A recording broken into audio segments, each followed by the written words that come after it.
नमस्कार दोस्तों, जीके वाला क्लास एजुकेशन में एक बार फिर से आप सभी का बहुत बहुत स्वागत है। दोस्तों, आज की इस वीडियो में हम धनुष भंग की व्याख्या का अध्ययन करेंगे और इसी के साथ साथ मैं आप सभी को संदर्भ, प्रसंग और व्याख्या भी बताऊंगा, जो कि कक्षा 10 के छात्र छात्राओं के लिए बहुत ही ज़्यादा इंपॉर्टेंट होने वाला है।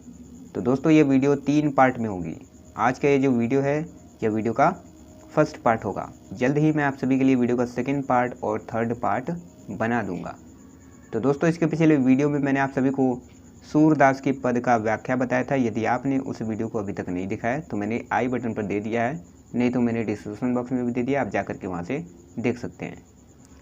और दोस्तों, यदि आपको तुलसीदास और सूरदास की रचनाएं भी याद करनी है ट्रिक के माध्यम से, तो वो भी मैंने आई बटन पर दे दिया, आप जाकर के वहाँ से देख सकते हैं और बहुत ही आसान तरीके से याद कर सकते हैं तुलसीदास और सूरदास की रचनाएँ। तो चलिए दोस्तों, आज की इस वीडियो को शुरू करते हैं। दोस्तों, वीडियो स्टार्ट करने से पहले मैं आप सभी को बताता हूं कि यदि आप हमारे चैनल पर नए हैं तो हमारे चैनल को भी सब्सक्राइब कर दीजिए और साथ ही साथ बेल आइकन को भी दबा दीजिए, ताकि आने वाला हर नोटिफिकेशन सबसे पहले आपको मिल सके। तो चलिए दोस्तों, आज की इस वीडियो को शुरू करते हैं। तो देखिए, इसमें क्या बोला जा रहा है कि उदित उदयगिरि मंच पर रघुबर बाल पतंग बिकसे संत सरोज सब अहर्षे लोचन भृंग। कि कवि तुलसीदास जी कहते हैं कि उदित उदयगिरि मंच पर, माने मंच रूपी उदयगिरि अर्थात मंच रूपी उदयाचल पर्वत पर रघुबर बाल पतंग अर्थात श्री राम रूपी बाल पतंग माने बाल सूर्य का उदित माने जब उदय हो जाता है तब बिकसे संत सरोज तब सब, बिकसे संत सरोज सब अर्थात सभी शांत कमल खिल जाते हैं, विकसित हो जाते हैं। अहर्षे लोचन भृंग और उनके नेत्ररूपी भृंग माने भौरे, हर्षे माने हर्षित हो जाते, प्रसन्न हो जाते हैं।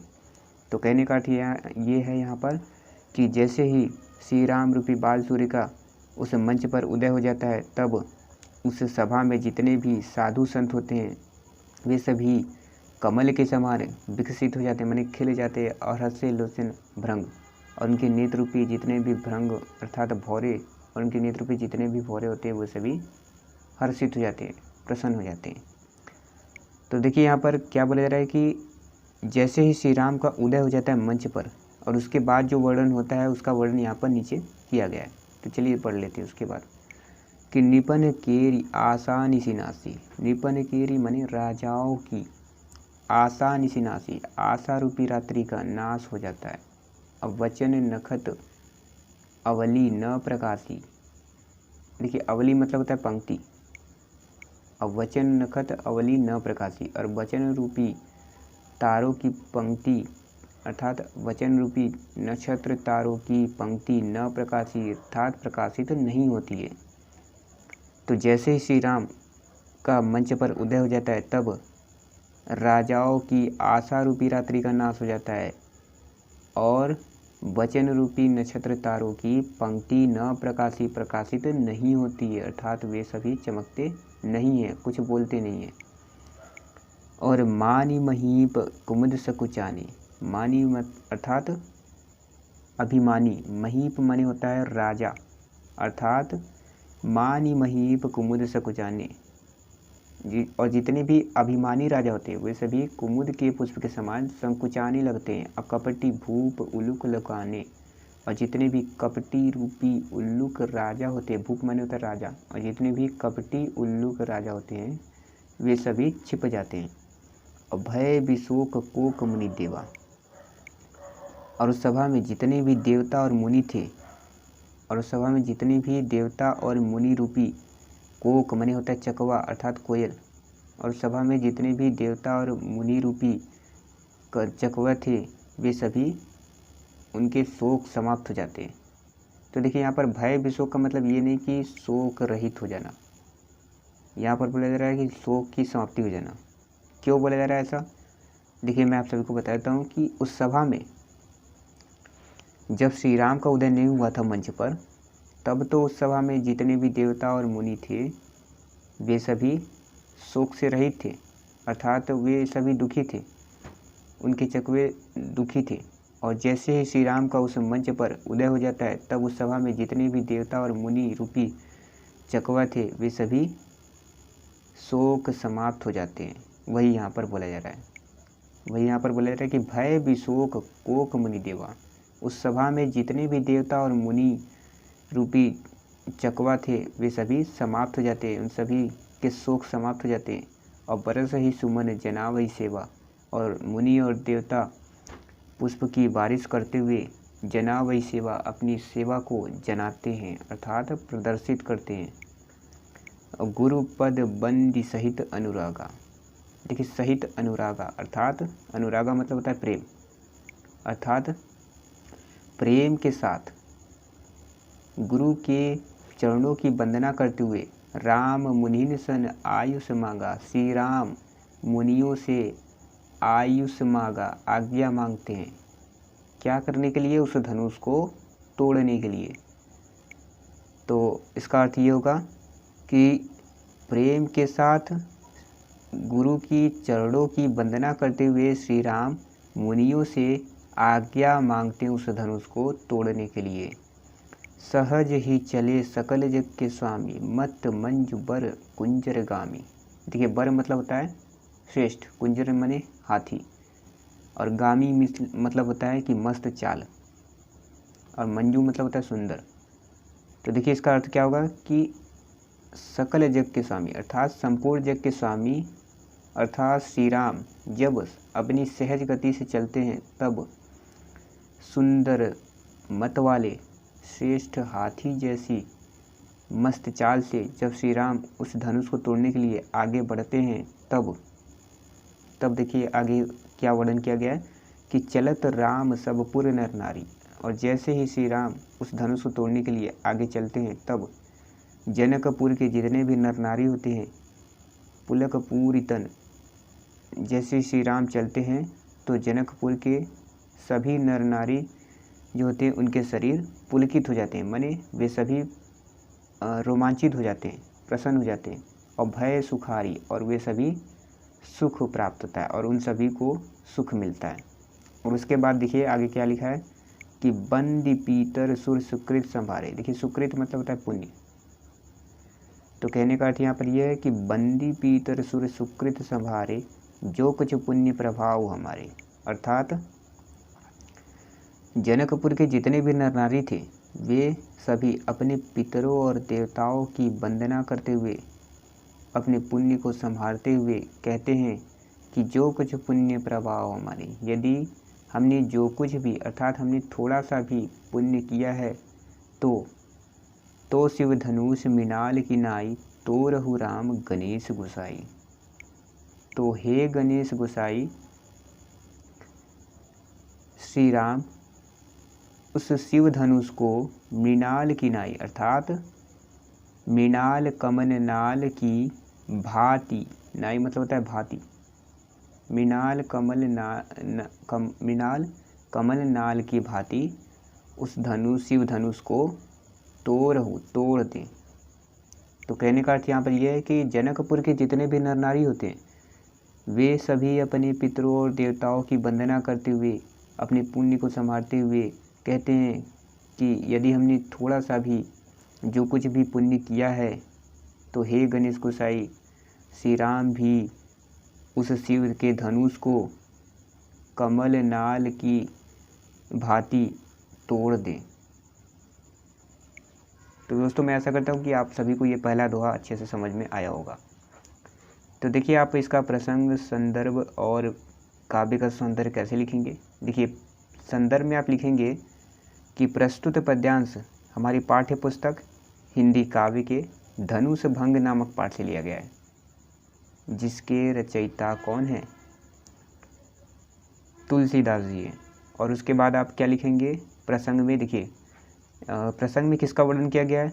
जब श्री राम मंच पर धनुष को तोड़ने के लिए उठे थे तब स्वयंवर सभा में उपस्थित लोगों की जो स्थिति थी उसका वर्णन यहाँ पर किया गया है, वही आप लिखेंगे यहाँ पर, यही आप प्रसंग में लिखेंगे। और उसके बाद काव्य का सौंदर्य में आप क्या लिखेंगे? देखिए भाषा आप सभी का क्या रहेगा? भाषा आप सभी का ब्रज रहेगा, रस में श्रृंगार रस और अलंकार में रूपक और उपमा अलंकार। नहीं तो आप सभी अनुप्रास अलंकार भी लिख सकते हैं। और छंद में आप क्या लिखेंगे? दोहा और चौपाई छंद। तो चलिए अब पढ़ते हैं हम दूसरे दोहा का व्याख्या। तो दोस्तों देखिए इसमें क्या लिखा है कि राम ही प्रेम समेत लखी सखिन समीप बुलाई सीता मातु स्नेह बस वचन कहई बिलखाई। कि प्रस्तुत दोहे में कवि तुलसीदास जी कहते हैं कि राम ही प्रेम समेत लखी, राम ही माने राम को, प्रेम समेत माने प्रेम के साथ, लखी माने देख करती हैं, सखीन समीप बुलाई माने सखियों को पास बुलाती हैं, सीता मातु स्नेहवश और सीता जी की माता स्नेहवश होकर के वचन कहई बिलखाई सखियों से बिलखाते हुए वचन कहती हैं। तो क्या कहती हैं उसका वर्णन यहाँ पर नीचे किया गया है। तो चलिए देखते हैं कि क्या कहती हैं कि सखी सब कौतुक देख निहारे जेऊ कहावत ही तू हमारे। देखिए कौतुक मिस होता है तमाशा और जेऊ मतलब होता है ये जो, ही तू मने हितैषी। तो देखिए क्या होता है कि हे सखी ये जो हमारे हितैषी कहाते हैं यही सभी लोग कौतुक देख निहारे, यही सभी लोग तमाशा देख निहारे देखने वाले हैं। को न बुझाई कहई गुरु पाई, यानी कोई भी गुरु जी के पास अर्थात गुरु के पास जा कर के कोई भी उन्हें ये नहीं समझाता है कि ए बालक असी हठ भली नाही, इस बालक से असी हठ ऐसा हट करना भली नाही ठीक नहीं है। अर्थात हे सखी ये जो हमारे हितैषी कहाते हैं यही सभी लोग तमाशा देख निहारे देखने वाले हैं और कोई भी गुरु के पास जा कर के उन्हें ये नहीं समझाता है, उन्हें ये नहीं बुझाता है कि ए बालक असी हठ भली नाही, इस बालक से ऐसा हट करना ठीक नहीं है। रावण बाण छुआ नहीं चापा, रावण और बाणासुर जैसे वीर ने तो इस धनुष को छुआ ही नहीं है और संपूर्ण राजा तो करिदापा, हार सकल भूप करिदापा, और संपूर्ण राजा तो दापा माने घमंड, करिदापा माने घमंड करके हार गए हैं। सो धनुष और वही धनुष राजकुंवर कर देही, और वही धनुष राजकुंवर अर्थात श्री राम के हाथों में दे दिया गया है। बाल मराल, देखिए मराल मतलब होता है हंस, बाल मराल की मंदर लेही, अर्थात भला हंस के बच्चा, अर्थात भला हंस का बच्चा की मंदर लेही, भला हंस का बच्चा मदराचल के पर्वत को कैसे ले सकता है, मतलब उठा सकता है। तो कहने का अर्थ ये है यहाँ पर कि रावण और बाणासुर जैसे वीर लोगों ने इस धनुष को तो छुआ ही नहीं है, संपूर्ण राजा तो घमंड करके हार चुके हैं। सो धनु और वही धनुष को राजकुंवर कर देही, और वही धनुष को राजकुंवर अर्थात श्री राम के हाथों में, कर मतलब होता है हाथ, हाथों में दे दिया गया है। बाल मराल की मंदर लेही, भला हंस के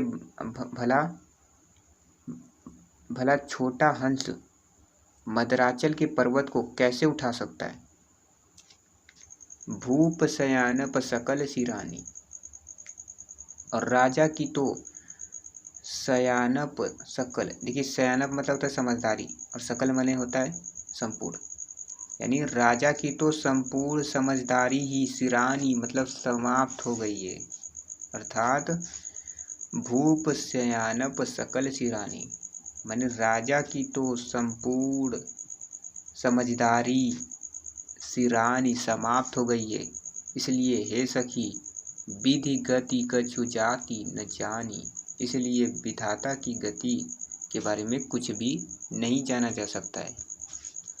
बोल चतुर सखी मृदुवानी, और वही सखी उत्तर देते हुए कहती है सीता जी की माता से, बड़ी चतुराई के साथ कहती है, कोमल वाणी बोलते हुए कहती है कि तेजवंत लघु गनई न रानी, हे रानी इस तेजस्वी अर्थात श्री राम के बल के बारे में तुम्हें नहीं पता है, अर्थात श्री राम तेजस्वी हैं, उनकी गणना छोटी न कीजिए, न रानी।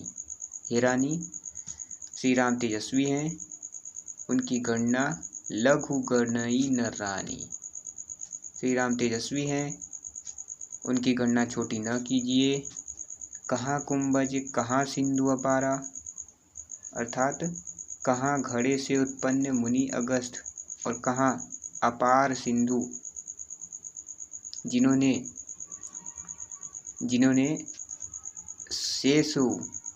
पूरे समुद्र को सोख लिया था। सुजसु सकल संसारा, जिन्होंने पूरे समुद्र को सोख लिया था, जिनका सुयश आज भी पूरे संसार में छाया हुआ है। और रवि मंडल, जब सूर्य उदय होता है, देख ही लघु लागा, तब देखने में कैसा लगता है, छोटा लगता है। उदय तासु, लेकिन जब वह पूरी तरीके से उदय हो जाता है, तब त्रिभुवन तम भागा, तब तीनों लोकों में, अर्थात तीनों लोकों में तब मने अंधकार, भागा मने भाग जाता है। तो कहने का अर्थ ये है यहाँ पर कि हे सखी, ये जो हमारे हितैषी कहाते हैं, वही सभी लोग कौतुक देखनिहारे, वही सभी लोग तमाशा देखने वाले हैं। और कोई भी गुरु के पास जा कर के उन्हें ये नहीं समझाता है कि इस बालक से ऐसा हट करना ठीक नहीं है। रावण और बाणासुर जैसे वीर लोगों ने इस धनुष को तो छुआ ही नहीं है, और संपूर्ण राजा तो घमंड करके बैठ गए हैं, और वही धनुष राजकुंवर अर्थात श्री राम के श्री राम के हाथों में दे दिया गया है। भला हंस का बच्चा की मंदर ले ही इस मदराचल के पर्वत को कैसे ले सकता है, कैसे उठा सकता है। यहाँ पर मदराचल के पर्वत माने धनुष की बात की जा रही है। यहाँ पर मदराचल के पर्वत को कैसे उठा सकता है, क्योंकि सीता जी की माता को तो श्री राम के बल और पराक्रम के बारे में तो नहीं ज्ञान था, इसलिए सीता जी की माता कहती हैं कि हे सखी, एक बार फिर से मैं आप सभी को बता देता हूँ कि सीता जी की माता को श्री राम के बल और पराक्रम के बारे में तो नहीं पता था, ज्ञान नहीं था, इसलिए कहती हैं सीता जी की माता कि हे सखी, ये जो हमारे हितैषी कहाते हैं, यही सभी लोग तमाशा देखने वाले हैं। को न बुझाई कहई गुरु पाई, और कोई भी गुरु के पास जा कर के उन्हें ये नहीं समझाता है कि इस बालक से ऐसा हट करना भली ना है, ठीक नहीं है। रावण बाण छुआ नहीं चापा, और रावण और बाणासुर जैसे वीरों ने इस धनुष को तो छुआ ही नहीं है। हार सकल भूप करि दापा, और संपूर्ण राजा तो घमंड करके ही हार चुके हैं, घमंड करके ही बैठ चुके हैं। सो धनु, और वही धनुष को राजकुंवर कर दे ही, वही धनुष को राजकुंवर अर्थात श्री राम के हाथों में दे दिया गया है। बाल मराल भला हंस का बच्चा की मंदर ले, भला हंस का बच्चा इस मदराचल पर्वत को कैसे उठा सकता है। ऐसा इसलिए बोला जा रहा है क्योंकि सीता जी की माता को ज्ञान नहीं था श्री राम के बल और पराक्रम के बारे में, इसलिए सीता जी की माता ऐसा कहती हैं। भूप सयानप सकल सिरानी, और आगे क्या कहती हैं कि राजा की तो संपूर्ण समझदारी, सयानप मतलब होता है समझदारी, राजा की तो संपूर्ण समझदारी ही सिरानी समाप्त हो गई। इसलिए हे सखी, विधि गति कछु जाति न जानी, इसलिए विधाता की गति को कोई भी नहीं जान सकता है। तो सीता जी की माता की जो वचन होता है उसका उत्तर देते हुए बोली चतुर सखी, एक चतुर सखी बोलती है, वही चतुर सखी बोलती है। कैसे बोलती है? मृदुबानी कोमल वाणी से बोलती है। क्या बोलती है कि तेजवंत लघु गणई न रानी, हे रानी श्री राम तेजस्वी हैं,